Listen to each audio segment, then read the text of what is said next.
وہ خزائن جو ہزاروں سال سے مدفون تھے، اب میں دیتا ہوں اگر کوئی ملے امیدوار، کوئی ملے امیدوار۔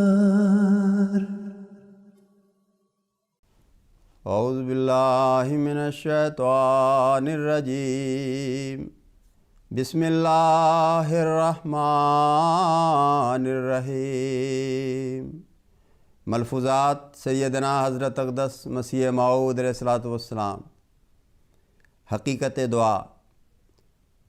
حضور علیہ الصلوۃ والسلام فرماتے ہیں، یہ دعائیں حقیقت میں بہت قابل قدر ہوتی ہیں اور دعاؤں والا آخرکار کامیاب ہو جاتا ہے۔ ہاں، یہ نادانی اور سوء ادب ہے کہ انسان خدا تعالیٰ کے ارادہ کے ساتھ لڑنا چاہے۔ مثلاً یہ دعا کرے کہ رات کے پہلے حصہ میں سورج نکل آوے۔ اس قسم کی دعائیں گستاخی میں داخل ہوتی ہیں۔ وہ شخص نقصان اٹھاتا ہے اور ناکام رہتا ہے جو گھبرانے والا اور قبل از وقت چاہنے والا ہو۔ مثلاً گربیہا کے 10 دن بعد مرد و عورت یہ خواہش کرے کہ اب بچہ پیدا ہو جاوے تو یہ کیسی حماقت ہوگی۔ اس وقت تو اسقاط کے خون اور چھیچڑوں سے بھی بے نصیب رہے گی۔ اسی طرح جو سبزہ کو نمو نہیں دیتا وہ دانہ پڑنے کی نوبت ہی نہیں آنے دیتا۔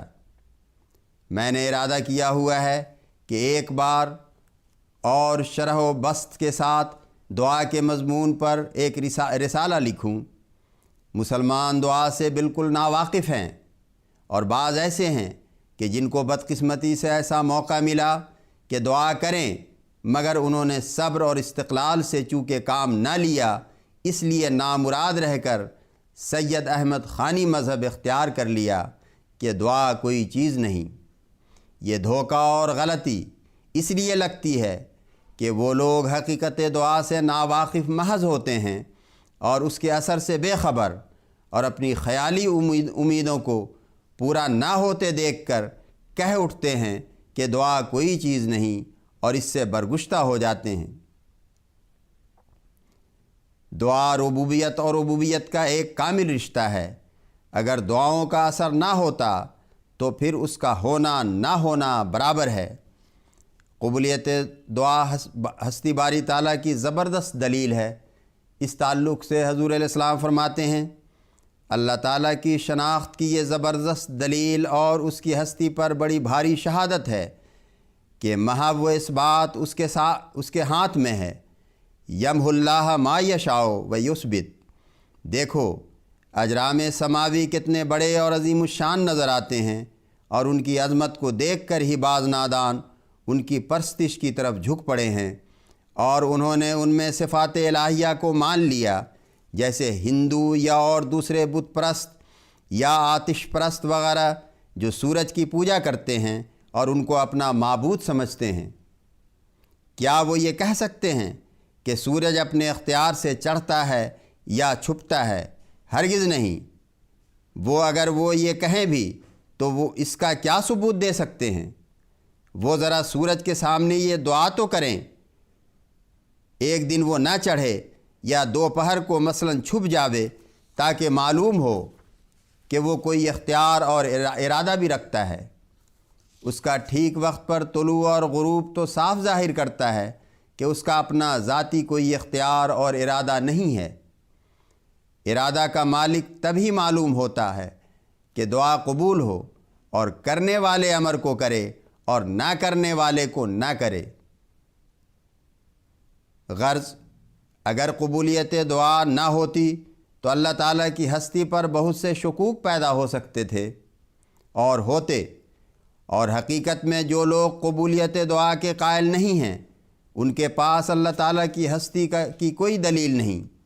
میرا تو یہ مذہب ہے کہ جو دعا اور اس کی قبولیت پر ایمان نہیں لاتا وہ جہنم میں جائے گا۔ وہ خدا ہی کا قائل نہیں ہے۔ اللہ تعالیٰ کی شناخت کا یہی طریق ہے کہ اس وقت تک دعا کرتا رہے جب تک خدا اس کے دل میں یقین نہ بھر دے اور انا الحق کی آواز اس کو نہ آ جاوے۔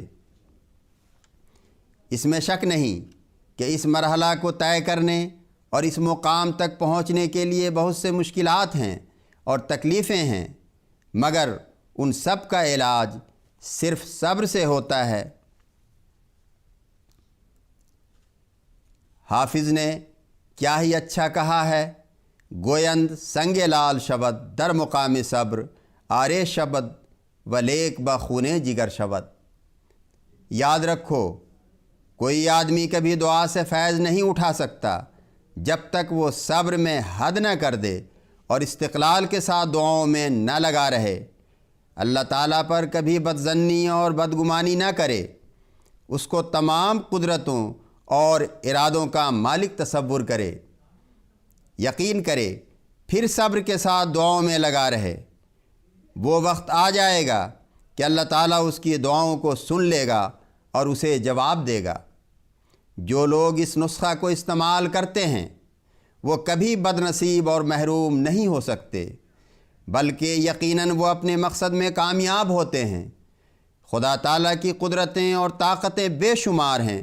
اس نے انسانی تکمیل کے لیے دیر تک صبر کا قانون رکھا ہے، پس اس کو وہ بدلتا نہیں، اور جو چاہتا ہے کہ وہ اس قانون کو اس کے لیے بدل دے، وہ گویا اللہ تعالیٰ کی جناب میں گستاخی کرتا ہے اور بے ادبی کی جرات کرتا ہے۔ پھر یہ بھی یاد رکھنا چاہیے کہ بعض لوگ بے صبری سے کام لیتے ہیں اور مداری کی طرح چاہتے ہیں کہ ایک دم میں سب کام ہو جائیں۔ میں کہتا ہوں کہ اگر کوئی بے صبری کرے تو بھلا بے صبری سے خدا تعالیٰ کا کیا بگاڑے گا؟ اپنا ہی نقصان کرے گا۔ بے صبری کر کے دیکھ لے وہ کہاں جائے گا۔ میں ان باتوں کو کبھی نہیں مان سکتا، اور در حقیقت یہ جھوٹے قصے اور فرضی کہانیاں ہیں کہ فلاں فقیر نے پھونک مار کر یہ بنا دیا اور وہ کر دیا۔ یہ اللہ تعالیٰ کی سنت اور قرآن شریف کے خلاف ہے، اس لیے ایسا کبھی نہیں ہو سکتا۔ ہر امر کے فیصلہ کے لیے معیار قرآن ہے۔ دیکھو، حضرت یعقوب علیہ السلام کا پیارا بیٹا یوسف علیہ السلام جب بھائیوں کی شرارت سے ان سے الگ ہو گیا تو آپ علیہ السلام 40 برس تک اس کے لیے دعائیں کرتے رہے۔ اگر وہ جلد باز ہوتے تو کوئی نتیجہ پیدا نہ ہوتا۔ 40 برس تک دعاؤں میں لگے رہے اور اللہ تعالیٰ کی قدرتوں پر ایمان رکھا۔ آخر 40 برس کے بعد وہ دعائیں کھینچ کر یوسف علیہ السلام کو لے ہی آئیں۔ اس عرصہ دراز میں بعض ملامت کرنے والوں نے یہ بھی کہا کہ تو یوسف کو بے فائدہ یاد کرتا ہے، مگر انہوں نے یہی کہا کہ میں خدا سے وہ جانتا ہوں جو تم نہیں جانتے۔ پہلے تو اتنا ہی معلوم تھا کہ دعاؤں کا سلسلہ لمبا ہو گیا ہے۔ اللہ تعالیٰ نے اگر دعاؤں میں محروم رکھنا ہوتا تو وہ جلد جواب دے دیتا، مگر اس سلسلہ کا لمبا ہونا قبولیت کی دلیل ہے، کیونکہ کریم سائل کو دیر تک بٹھا کر کبھی محروم نہیں کرتا، بلکہ بخیل سے بخیل بھی ایسا نہیں کرتا۔ وہ بھی سائل کو اگر زیادہ دیر تک دروازہ پر بٹھائے تو آخر اس کو کچھ نہ کچھ دے ہی دیتا ہے۔ حضرت یعقوب علیہ السلام کے دعاؤں کے زمانہ کی درازی پر وَبِيَضَّتْ عَيْنَاهُ قرآن میں خود دلالت کر رہی ہے۔ غرض دعاؤں کے سلسلہ کے دراز ہونے سے کبھی گھبرانا نہیں چاہیے۔ اللہ تعالیٰ ہر نبی کی تکمیل بھی جدا جدا پیرایوں میں کرتا ہے۔ حضرت یعقوب علیہ السلام کی تکمیل اللہ تعالیٰ نے اسی غم میں رکھی تھی۔ مختصر یہ کہ دعا کا یہ اصول ہے، جو اس کو نہیں جانتا وہ خطرناک حالت میں پڑتا ہے، اور جو اس اصول کو سمجھ لیتا ہے اس کا انجام اچھا اور مبارک ہوتا ہے۔ اللہم صلی علی محمد وآل محمد وبارک وسلم انک حمید مجید۔